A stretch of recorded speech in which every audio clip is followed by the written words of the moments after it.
Hola, ¿cómo están? Un saludo muy especial desde Bogotá a la gente de Palermo en el Huila que nos está viendo y nos está escuchando. Yo soy Luisa Sánchez, soy antropóloga, soy profesora e investigadora de la Universidad Javeriana de Bogotá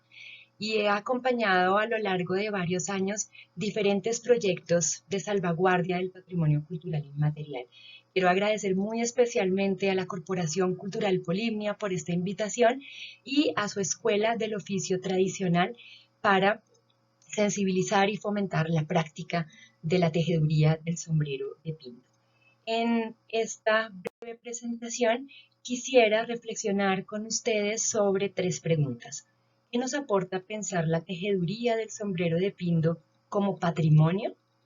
¿Cómo fomentar la valoración de esta práctica y qué rol pueden tener los diferentes actores de la sociedad? Lo primero es hablar muy brevemente de la idea de patrimonio. Ya en videos anteriores, varios de mis colegas estuvieron abordando esa noción que hay veces nos suena tan distante, tan académica, tan asociada a los inmuebles, a lo colonial, a lo arquitectónico. Pero aquí quisiera entonces partir de una premisa muy sencilla y es que el patrimonio no es una propiedad de ciertas cosas, sino sobre todo es una posibilidad. Y es una posibilidad de ver lo que nos es familiar, lo que muchas veces estamos acostumbrados a escuchar, a hacer en nuestro día a día, pero de ver eso desde otros ojos. Por ejemplo, en el caso de la tejeduría del sombrero de pindo, ver esta práctica como patrimonio implica no tanto su reconocimiento formal, es decir, que más allá de darle este rimbombante título de patrimonio cultural, aquello que es interesante es hacer conciencia sobre el hecho que esta práctica implica un saber hacer que tiene toda una historia. Implica también una relación muy cercana con un territorio y con sus recursos. Nos lleva también, por supuesto, a pensar en la historia de las personas que están detrás de toda la cadena productiva de la tejeduría, es decir, los artesanos, las personas que producen las fibras, las personas que también están a cargo de la comercialización, aquellas personas que también están en el rol de los consumidores o de los portadores o de las personas que usan en el día a día o en las fiestas o en los bailes estos sombreros. Y detrás de cada una de estas personas hay también una historia supremamente valiosa que es importante conocer.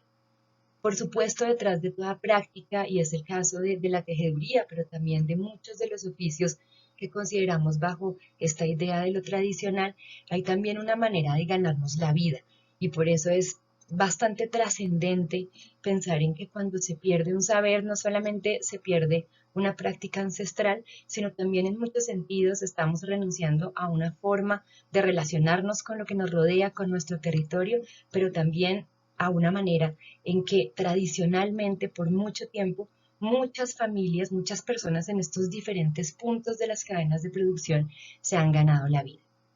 El sombrero, la tejeduría y el saber hacer también nos habla de una forma de goce y esto también es interesante cuando hablamos de patrimonio. Es una palabra que nos suele como alejar un poco de esta dimensión tan trascendente del goce. Y más en este caso cuando estamos hablando de un sombrero que tiene tanta importancia, por ejemplo, en el baile del sanjuanero, en las fiestas tradicionales de toda una región, ¿no? También estamos hablando del goce del tejer. El tejer no es solamente un oficio cualquiera, sino que ancestralmente también ha producido mucho bienestar para la gente esta relación manual con las fibras y con lo que de ellas puede producir. Por supuesto, la tejeduría, el sombrero, también nos habla de una manera de narrarnos como colectivos. Por ello, nos reconocemos en el sombrero de Pindo, reconocemos a nuestro territorio y podemos diferenciarnos de otros muchos lugares de Colombia en donde también tienen prácticas de tejeduría.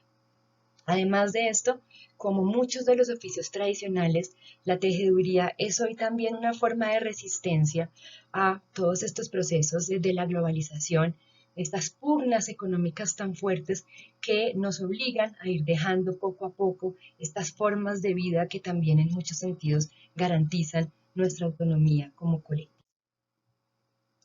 Entonces, una vez nos hemos respondido esta pregunta de qué nos aporta pensar la tejeduría y el sombrero como patrimonio, podemos hacernos una que quizás también se están haciendo tanto los tejedores como los jóvenes que de pronto ya no están tan interesados en aprender a hacer este oficio, y es cómo fomentar la valoración de esta práctica.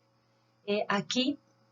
yo quisiera también dar una pequeña puntada de reflexión, y es que cuando hablamos de fomentar la continuidad de una práctica, no estamos hablando solamente de transmitir un saber hacer, sino sobre todo de poner en valor ese saber hacer. Y allí tenemos una cantidad de posibilidades. Yo he querido traer aquí a este breve video taller un ejemplo que a mí me gusta mucho, es un ejemplo de Santo Tomás, que es un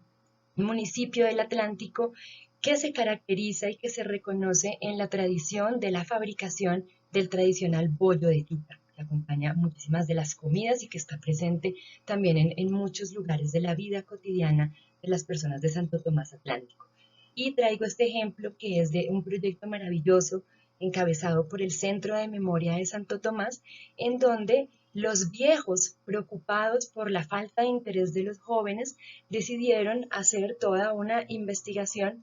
para poner de manifiesto que el bollo de yuca no era solamente aquella comida que acompañaba nuestros platos del día a día y que cada vez escasea más porque se ha ido perdiendo esta práctica, sino que a su alrededor había, por ejemplo, un lenguaje, una cantidad de dichos populares, y por eso parte del trabajo de memoria que hicieron los viejos de Santo Tomás pensando en los jóvenes tuvo que ver con empezar a recoger esa cantidad de juegos tradicionales, de palabras y dichos populares alrededor del bollo de yuca. Para poder llegar a los jóvenes, los viejos se asesoraron de un colectivo de comunicación y produjeron una serie de afiches, de calcomanías, de fanzines, y aprendieron a hablar en el lenguaje del cómic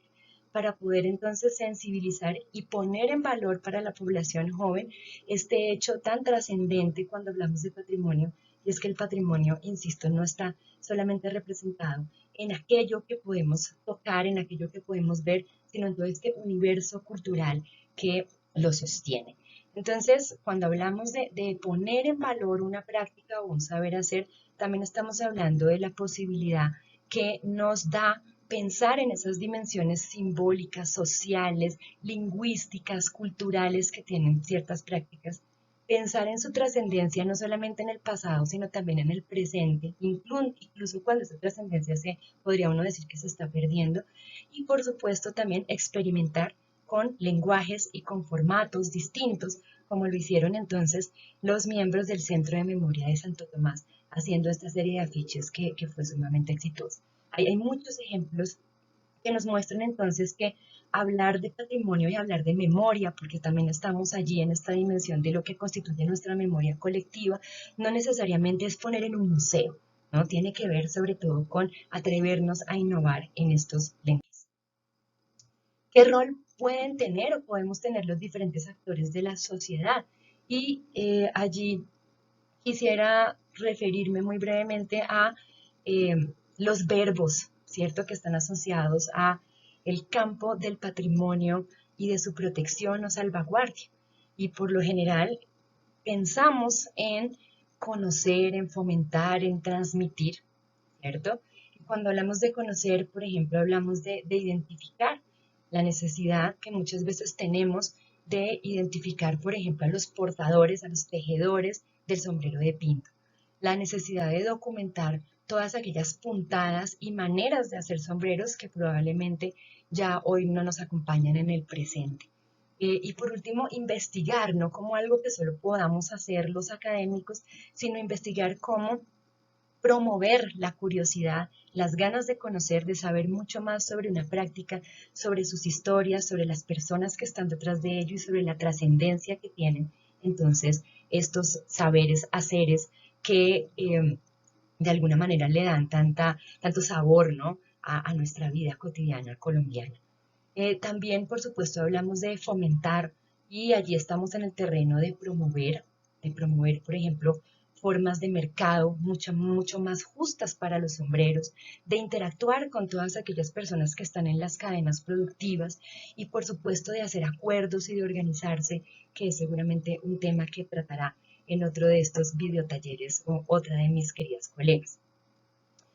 Entonces, allí el rol de la sociedad puede ser tremendamente variado, ¿no? Fíjense que si, por ejemplo, podemos apoyarnos en las escuelas, en las instituciones educativas, en los centros de memoria, en los colectivos, en esta labor de conocer, también en esta labor de fomentar podemos apelar a las instituciones locales, las casas de la cultura, las casas del comercio,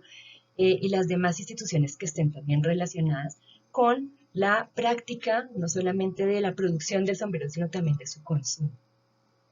También estamos hablando, cuando hablamos de proteger el patrimonio o de valorar algo como patrimonio, de su transmisión, y es esto lo que hace una iniciativa como la Escuela del Oficio Tradicional, ¿cierto? Proponer espacios para que la gente pueda no solamente aprender, sino también enseñar, contar a otros sobre por qué es importante lo que hacemos. Pero yo quisiera llamar la atención sobre el verbo que es característico cuando hablamos de patrimonio cultural inmaterial, y es salvaguardar. Se nos dice que es importante que salvaguardemos nuestras tradiciones, pero yo quisiera terminar diciendo que salvaguardar no implica necesariamente salvar ni guardar. No implica congelar en el tiempo, no implica solamente que nos quedemos narrándonos y pensándonos en el pasado, sino nos da la posibilidad como individuos, como colectivos, como organizaciones también, de resignificar, de entrar a preguntarnos qué quiere decir el sombrero, qué quiere decir la tejeduría, qué rol ocupan esos tejedores hoy en nuestra sociedad. Entonces yo termino diciéndole a los tejedores, a la Corporación Polimnia, a las casas de la cultura, que no se sientan solos, solas en esta tarea, sino que por el contrario es una gran oportunidad para que como sociedad también fomenten la creatividad y piensen cuál es ese valor y cuál es ese significado que hoy podría tener el sombrero de Pindo, su tejeduría, sus tejedores, las fibras, los productos, los territorios, las cadenas productivas que esto tiene detrás. Muchísimas gracias y espero haber aportado en algo a su reflexión colectiva. Un abrazo muy grande desde Bogotá y ojalá nos veamos muy pronto en Palermo. La cultura es de todos. Ministerio de Cultura.